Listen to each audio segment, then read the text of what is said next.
علم کے معنی ہے جان لینا، تو تنہا کسی بات کا جان لینا موجب فضیلت نہیں ہوتا،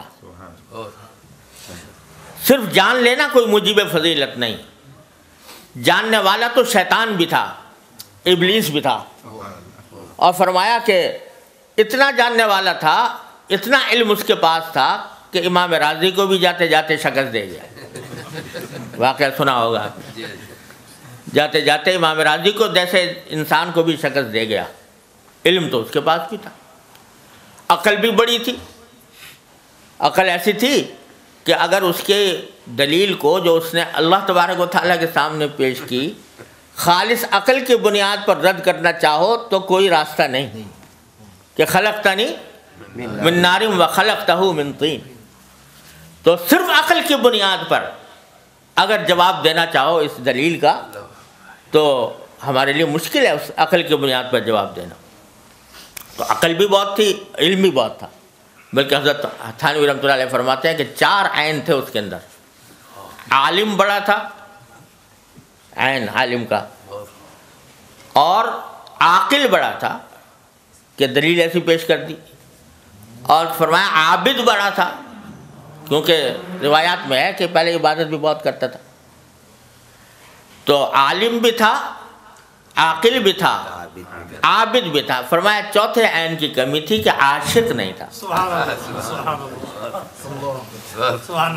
اگر عشق ہوتا تو پھر یہ نہ کہتا کہ خلقتنی من نار و خلقتہ من طین، تو میرا خالق ہے، تو مجھے جو حکم دے رہا ہے، میرا کام تو یہ ہے کہ اس کے آگے سر جھکا دوں۔ تو عالم تھا، عابد تھا، عاقل تھا، مگر عاشق نہیں تھا۔ اس کے نتیجے میں اتنا گمراہ ہوا اور اتنا خوار ہوا۔ تو علم تنہا جان لینا یہ کافی نہیں، فضیلت کا معیار نہیں، اور اگر یہ ہوتا تو شبریف بھی بڑا ہوتا۔ علم کے لحاظ سے آپ دیکھ لو، یونیورسٹیاں یہاں پر بھی ہیں،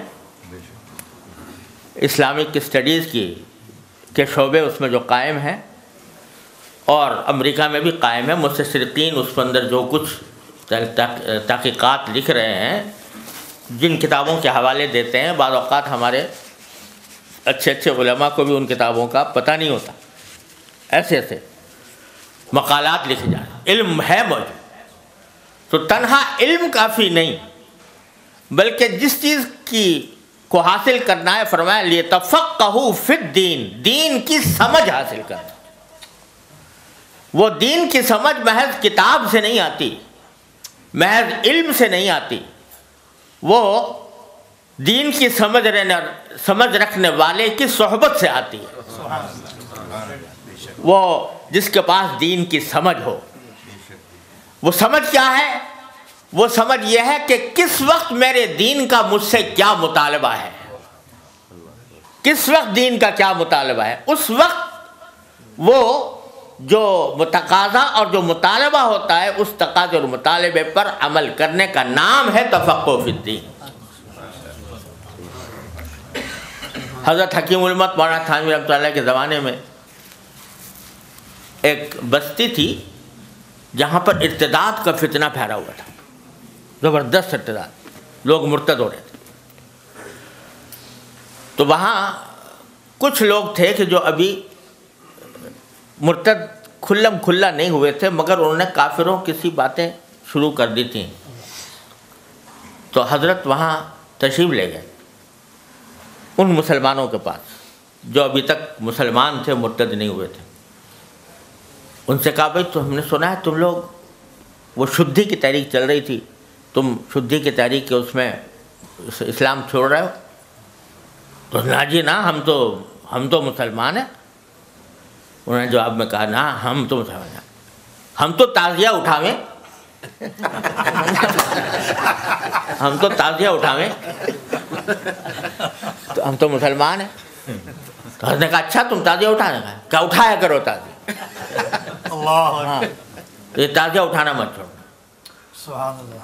اب بظاہر تو تعزیہ اٹھانے کا فرمانا کہ بھئی تعزیہ اٹھایا کرو، یہ بدعت کہو اس کو، رسم کہو، جو کچھ کہو، اس کا جواز نہیں، لیکن فرمایا کہ اس وقت کفر اور اسلام کی علامت بن گیا ہے یہ،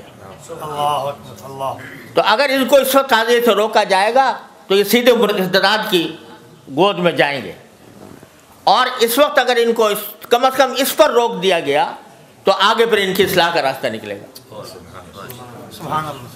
تو یہ ہے علم میں اور تفقہ فی الدین میں فرق، کہ کس موقع پر دین کا کیا تقاضا ہے اور دین کا کس چیز میں فائدہ ہے، تو اس بات کو اختیار کرنا یہ تفقہ فی الدین ہے۔ کوئی اب اگر اٹھا کے فتویٰ پوچھو کہ ایک مولوی صاحب آئے تھے، انہوں نے یہ کہا تھا کہ وہاں گاؤں والوں سے کہ تم تعزیہ اٹھایا کرو، تو اس مولوی صاحب کا کیا حکم ہے؟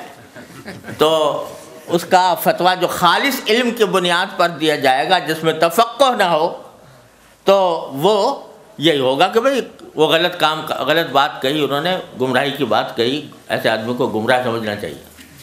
لیکن کس موقع پر، کس مرحلے پر، کس درجہ، کس چیز میں ڈھیل دی جائے اور کس چیز میں سختی اختیار کر لی جائے، یہ چیز جو ہے یہ تفقہ فی الدین ہے۔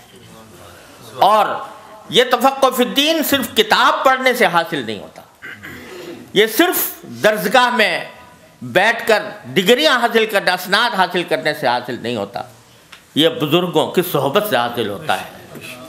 نہ کتابوں سے، نہ کالج سے، نظر سے پیدا دین ہوتا ہے، بزرگوں کی نظر سے پیدا۔